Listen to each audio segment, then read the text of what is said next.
Kami sungguh mengucap syukur ya Aba ya Bapa. Tak ada habis-habisnya kebaikan dan kasih-Mu. Rahmat-Mu itu atas kami senantiasa. Terima kasih Bapa. Mari kita berdoa bersama-sama. Ulangi seperti apa yang saya ucapkan. Bapa kami yang ada di dalam surga, dikuduskanlah nama-Mu. Datanglah kerajaan-Mu. Jadilah kehendak-Mu. Di bumi ini seperti di dalam surga. Bapa yang baik, berikanlah kami pada hari ini rezeki yang menjadi bagian kami secukupnya. Cukup untuk memberikan pinjaman kepada banyak bangsa, sedangkan kami sendiri tidak punya pinjaman. Cukup untuk menjadi saksi Tuhan, mulai dari Yerusalem, Yudea, Samaria, sampai ke ujung-ujung bumi. Cukup untuk menjadikan semua bangsa murid Kristus dan membaptis mereka dalam nama Yesus. Terima kasih Bapa untuk rezeki yang secukupnya, dan ampunilah dosa-dosa kami. Ampunilah kesalahan kami, seperti kami pun mengampuni orang-orang yang bersalah kepada kami. Dan janganlah masukkan kami ini ke dalam pencobaan, tetapi bebaskanlah kami dari segala yang jahat, sebab Engkaulah yang empunya kerajaan, kuasa, dan kemuliaan sampai selama-lamanya. Dalam nama Tuhan Yesus, kami sudah berdoa. Haleluya, haleluya. Mari Bapak Ibu sekalian, sekarang kita bersama-sama secara serempak dan serentak kita akan menggemakan Mazmur 91 dengan suara yang nyaring, dengan suara yang lantang dari tempat kita masing-masing. 2, 3. Mazmur 91. Orang yang duduk dalam lindungan yang maha tinggi dan bermalam dalam naungan yang maha kuasa akan berkata kepada Tuhan, tempat perlindunganku dan kubu pertahananku, Allahku yang kupercayai. Sungguh Tuhanlah yang akan melepaskan aku dari jerat penangkap burung dan dari penyakit sampar yang busuk. Dengan kepaknya Tuhan akan menudungi aku. Di bawah sayapnya aku akan berlindung. Kesetiaan Tuhan ialah perisai dan pagar tembok. Amin, amin, amin. Terjadi di dalam nama Tuhan Yesus. Aku tak usah takut terhadap kedahsyatan malam, terhadap panah yang terbang di waktu siang, terhadap penyakit sampar yang berjalan di dalam gelap, terhadap penyakit menular yang mengamuk di waktu petang. Walau 1.000 orang rebah di sisiku dan 10.000 di sebelah kananku, tetapi itu tidak akan menimpa aku. Aku hanya menontonnya dengan mataku sendiri dan melihat pembalasan terhadap orang-orang fasik. Sebab Tuhan ialah tempat perlindunganku, yang maha tinggi telah kubuat tempat berteduhanku. Amin, amin, amin. Terjadi di dalam nama Tuhan Yesus. Malapetaka tidak akan menimpa aku, dan tulah tidak akan mendekat kepada kemahku. sebab malaikat-malaikat Tuhan akan diperintahkan oleh Tuhan kepadaku untuk menjaga aku di segala jalanku. Para malaikat Tuhan akan menatang aku di atas tangannya, supaya kakiku jangan terantuk kepada batu. Singa dan ular tedung akan aku langkai. Aku akan menginjak anak singa dan ular naga. Amin, amin, amin. Terjadi di dalam nama Tuhan Yesus. Sungguh hatiku melekat kepada Tuhan, maka Tuhan akan meluputkan aku, Tuhan akan membentengi aku, sebab aku mengenal nama Tuhan. Bila aku berseru kepada Tuhan, Tuhan akan menjawab. Tuhan akan menyertai aku dalam kesesakan. Tuhan akan meluputkan aku dan memuliakan aku. Dengan panjang umur akan Tuhan kenyangkan aku, dan akan Tuhan perlihatkan kepadaku keselamatan daripadanya. Amin, amin, amin. Terjadi di dalam nama Tuhan Yesus. Terima kasih Bapa.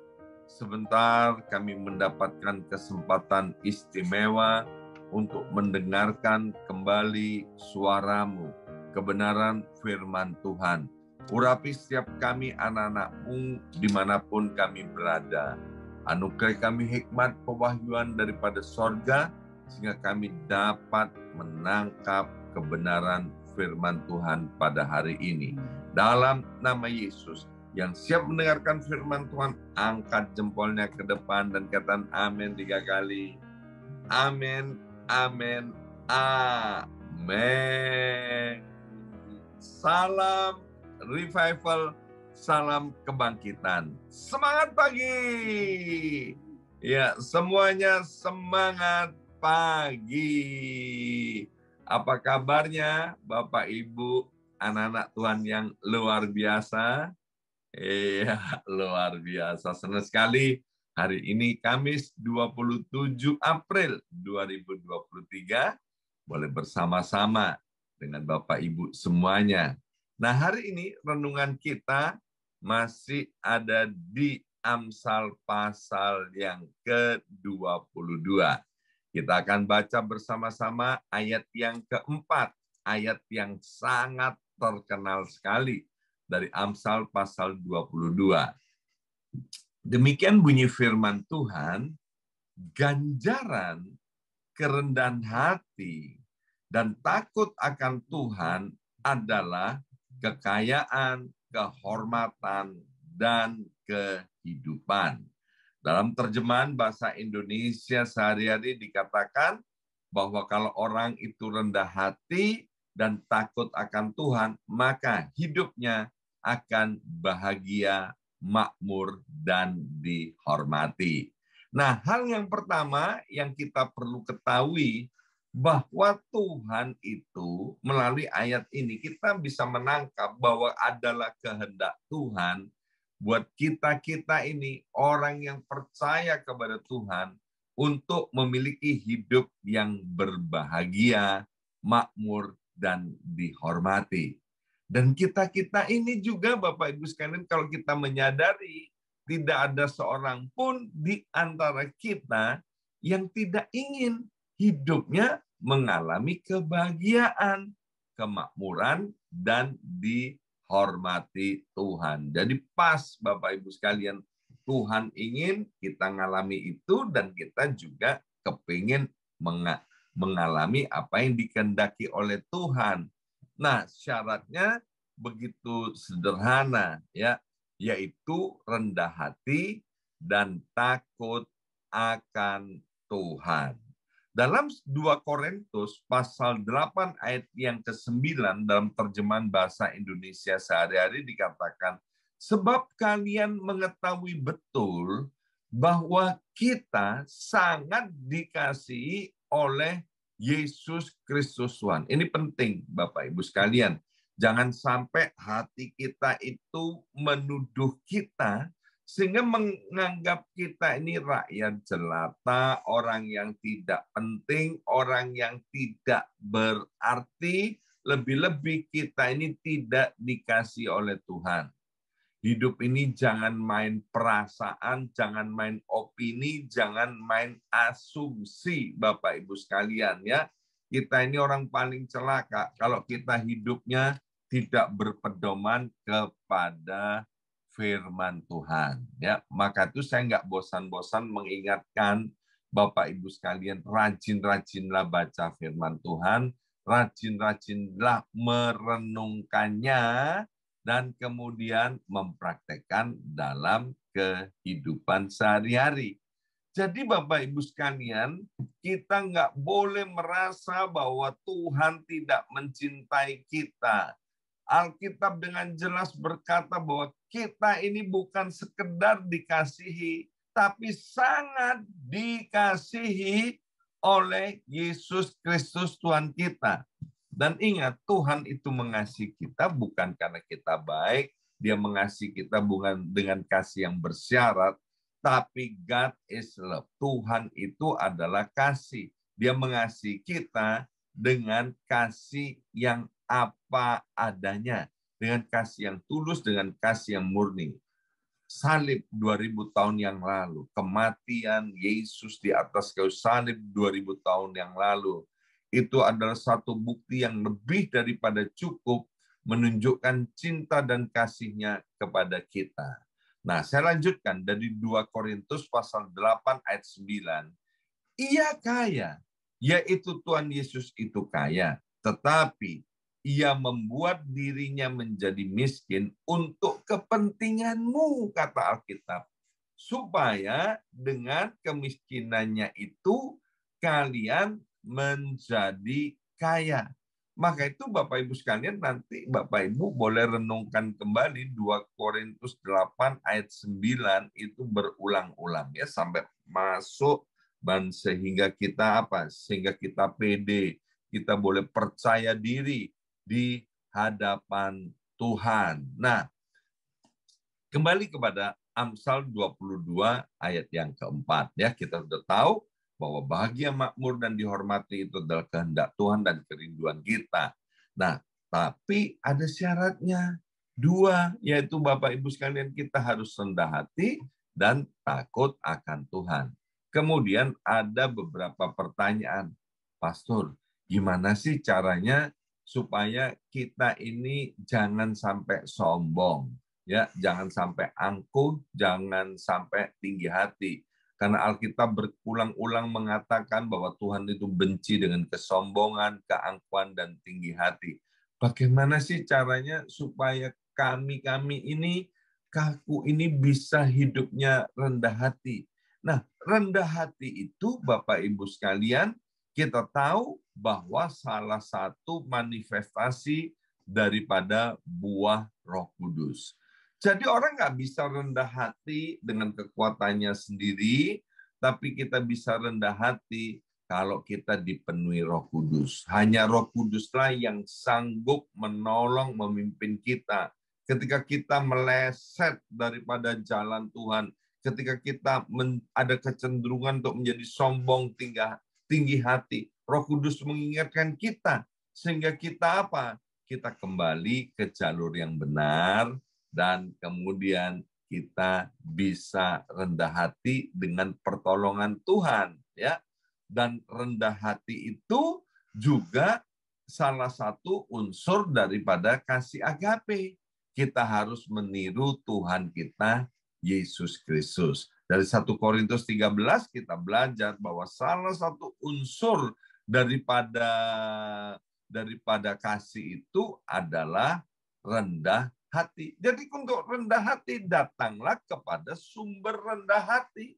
Seperti kalau kita kepingin donat, kita pergi ke toko donat.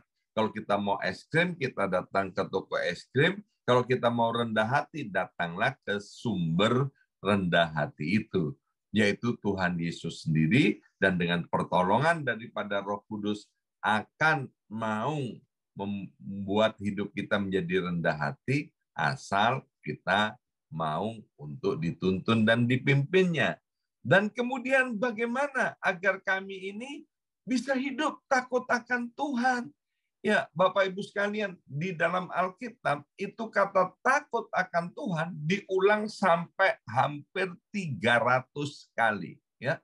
300 kali diulang-ulang tentang kata takut akan Tuhan. Artinya apa? Saya bilang begini, ayat-ayat Alkitab itu nggak usah diulang, itu artinya penting. Apalagi kalau sampai diulang-ulang sampai 300 kali. Jadi takut akan Tuhan itu adalah hal yang sangat penting. Ingat, takut akan Tuhan itu adalah menghormati Tuhan, mengasihi Tuhan. Nah, gimana caranya agar kita ini bisa takut akan Tuhan? Kita harus menyadari 3 sifat utama, ya. 3 sifat utama daripada Tuhan kita, yaitu bahwa Tuhan kita itu Allah Maha Kuasa, Dia Allah Maha Hadir, Dia Allah Maha Tahu. Ini yang nggak boleh setiap anak Tuhan harus memahami. Kalau kita memahami bahwa Tuhan itu Allah Maha Kuasa, Maha Hadir, Maha Tahu, maka Bapak Ibu sekalian tidak ada alasan, tidak ada dasar buat kita tidak bisa hidup takut akan Tuhan, tidak bisa untuk tidak menghormati Tuhan. Alkitab punya seorang tokoh yang sangat terkenal. Salah satunya yaitu bernama Yusuf. Yusuf itu dikenal sebagai pribadi yang hidupnya takut akan Tuhan. Dia sungguh-sungguh menghormati Tuhan, dia menyadari kehadiran Tuhan, dia menyadari kemahakuasaan Tuhan. Ketika Yusuf punya kesempatan untuk berbuat dosa, ketika Yusuf punya kesempatan untuk melakukan balas dendam, ya kita tahu bagaimana peristiwanya dengan istri Potifar. Ketika tidak ada orang, dia ada kesempatan digoda, diganggu untuk berbuat dosa, tetapi karena Yusuf hormat kepada Tuhan, takut akan Tuhan, dengan sengaja dia melarikan diri daripada godaan dosa itu. Dan kita tahu bagaimana ketika Tuhan mengangkat Yusuf, mempromosikan hidupnya Yusuf. Yusuf menjadi penguasa di Mesir, ya. Dia punya kekuasaan, dia punya harta benda dan harta kekayaan. Kita lihat Bapak Ibu sekalian bagaimana saudara-saudaranya yang sudah menganiaya, saudara-saudaranya yang sudah berbuat begitu jahat kepada Yusuf. Yusuf punya kesempatan, tapi Yusuf tidak mau membalas, tidak mau melakukannya. Mengapa? Karena Yusuf itu takut akan Tuhan, dan kita tahu, seperti kata Amsal tadi, ganjaran kerendahan hati dan takut akan Tuhan adalah kekayaan, kehormatan, dan kemuliaan, atau kebahagiaan, kemakmuran, dan dihormati oleh Tuhan maupun dihormati oleh manusia. Itu yang terjadi atas kehidupan daripada Yusuf, atau kehidupan daripada orang-orang yang rendah hati dan takut akan Tuhan, ya. Itu yang bagian pertama kita pelajari dari Amsal pasal 22. Kemudian ayat yang kelima. Ayat yang kelima bilang begini, Bapak Ibu sekalian.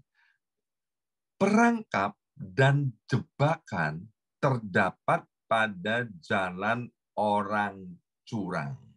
Ya. Bahwa kalau orang itu hidupnya curang, ya, nanti satu saat dia itu seperti tikus itu loh Bapak Ibu sekalian, ya. Kalau masih ingat zaman kuno dulu, ya, untuk menangkap tikus itu pakai jebakan, ya. Jebakannya macam-macam. Kalau di daerah saya itu pakai ikan asin, Bapak Ibu sekalian. Kalau di Amerika Serikat katanya pakai keju, ya kan? Jadi macam-macam caranya untuk menjebak tikus itu. Tapi kalau tikus itu udah kena jebak, masuk jebakan, itu kemungkinan hidup itu kecil sekali karena dia udah masuk di dalam perangkat. Dikatakan kalau orang curang maka akan mengalami hal yang seperti itu, ya.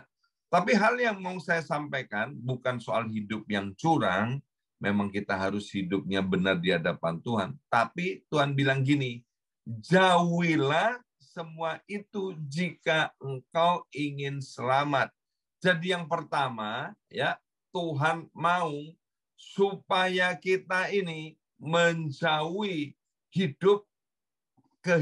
menjauhi kehidupan yang curang ini. Tapi yang kedua, Tuhan juga mau kita menjauhi orang-orang yang hidupnya curang, ya. Bukan artinya memusuhi mereka. Karena kita punya satu musuh itu lebih daripada cukup. Kita punya 1.000.000 teman itu masih kurang. Kita boleh punya teman sebanyak-banyaknya, ya. Nah, Tuhan nggak mau kita ini memiliki sifat curang. Tuhan mau kita menjauhi sifat kecurangan itu. Tapi yang kedua, Tuhan juga mau agar kita ini memeriksa hati dan diri kita masing-masing, ya. Adakah kita ini punya teman-teman yang hidupnya curang, ya? Kalau ada kita punya teman-teman yang hidupnya curang, Bapak Ibu sekalian, jauhilah mereka semua, ya. Saya akan bacakan dalam terjemahan bahasa Indonesia. Dikatakan gini, kehidupan orang-orang licik penuh hambatan dan bahaya yang mengancam. Jauhilah mereka agar hidupmu aman. Kalau kita, Bapak Ibu sekalian, ya, berteman dengan orang-orang yang hidupnya curang, nanti ya percaya cepat atau lambat kita akan juga mengalami celaka. Ingat, Tuhan tidak bilang agar kita membenci orang yang curang, tapi jauhi, ya. Jauhi itu artinya jaga jarak. Bapak Ibu sekalian, jauhi artinya jangan bergaul. Nah, bicara soal pergaulan, dalam Amsal 22 juga dikatakan begini, ayat 24 dan 25. Janganlah bergaul dengan orang yang suka marah dan cepat naik darah. Nanti engkau akan meniru dia dan tidak bisa lagi menghilangkan kebiasaan itu. Ini yang saya baca dari terjemahan bahasa Indonesia sehari-hari. Jadi Tuhan itu mau menghindarkan kita ini dari situasi yang tidak aman. Yang pertama, Tuhan mau agar kita itu jangan dekat-dekat dengan orang yang curang. Yang kedua, jangan bergaul dengan orang yang suka marah dan cepat naik darah, ya. Karena ada orang nih sedikit-sedikit marah, sedikit-sedikit marah, ya. Kami dalam doa syafaat, ya, salah satunya Bu Yongki bilang begini, Tuhan buat jemaat itu bukan sedikit berdoa, tapi biarlah sedikit-sedikit berdoa, ya kan? Kemudian juga soal kemarah, Tuhan buat jemaat ini jangan sedikit-sedikit marah, tapi biarlah marahnya cuman sedikit, ya. Nah, kembali soal bergaul. Kalau kita bergaul dengan orang yang suka marah dan cepat naik darah, katanya nanti kamu akan meniru dia dan tidak bisa lagi menghilangkan kebiasaan itu, ya, termasuk bergaul dengan orang yang curang. Kalau kita dekat-dekat sama orang curang itu nanti kita juga punya kebiasaan menjadi orang yang curang, ya. Hari ini dari Amsal 22 ini kita belajar dua hal. Yang pertama adalah kehendak Tuhan untuk kita menjadi orang-orang yang berbahagia, makmur, dan diberkati oleh Tuhan. Yang kedua, Tuhan mau agar kita ini menjauhi orang-orang yang curang, menjauhi orang-orang yang cepat naik darah, menjauhi orang-orang yang suka marah. Supaya apa? Supaya kita tetap aman dan tidak terbiasa dengan kebiasaan buruk orang-orang di sekitar kita. Amin. Mari kita berdoa. Materaikan siap benih kebenaran firman Tuhan ini. Biar firman-Mu ini menjadi pelita buat kaki kami dan terang buat jalan hidup kami.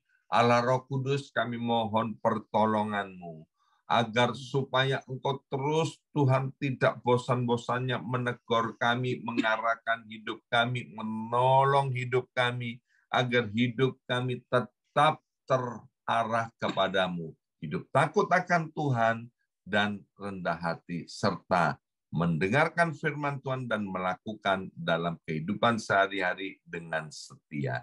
Dalam nama Yesus kami berdoa. Haleluya.